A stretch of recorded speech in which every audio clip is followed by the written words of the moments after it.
The Settings and Rules tile allows you to set threshold limits for process data values, such as temp, flow, and many others.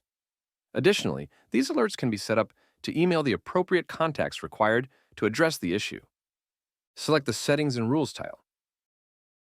Select the TR2439. Click on the plus button. You can now set a standard upper alarm limit. The response delay allows filtering out of minor peaks, which may not affect the process.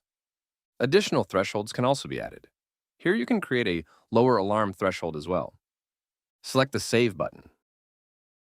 If your email server is set up with Moneo, you can choose who email alerts are sent to via the Ticket Processing Rules. Select Ticket Processing Rules. Select the plus button. Send to recipient is the standard default. Select the next button in the bottom right. Drag and drop the TR2439 into the drop box. Because you set an upper and lower alarm, check them off here. Select the next button in the bottom right. Select the urgency level. Select the next button in the bottom right.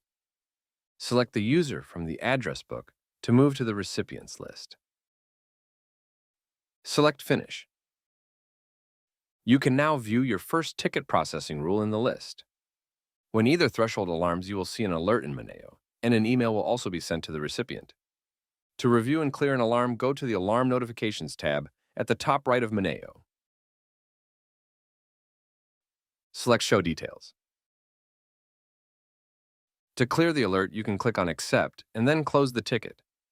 The Analysis button will take you to where the stored process data can be reviewed and provide further information on the application or if the alarm thresholds may need adjustment. You now know how to create alarm thresholds, how to link email recipients, and how to check and clear those alarms tickets.